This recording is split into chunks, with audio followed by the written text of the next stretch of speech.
Salama tompoko, ity toerana ity no atao hoe AOCC na centre de contrôle opérationnel. Eto no andrindrana ny asa rehetra eto amin'ny seranana.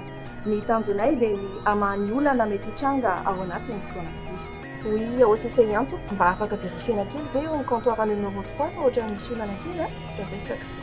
Allô AOCC, mba le comptoir numéro 3 efa milamina le izy, sotra betsaka. Ny andraikitra dia miantoka ny fahatomombanan'ireo fitaovana ara-teknika rehetra atao amin'ny seranana amin'ny alalan'ny fanarahana sy ny fanatanterahana ireo planning de maintenance rehetra ary indrindra indrindra amin'ny fanaraha-maso amin'ny fotoana rehetra ireo fitaovana ireo. Ny asako dia mandrindra ny lera fahatongavana sy ny fiangan'ny fiaramanidina iray. Anisan'ny andraikitra ihany koa ny mitsinjara ny comptoir d'enregistrement, ny passerelle ary ny parking avion izay ampiasain'ny compagnie aérienne. Ny andraikitray dia manara-maso ity système de sécurité incendie ity.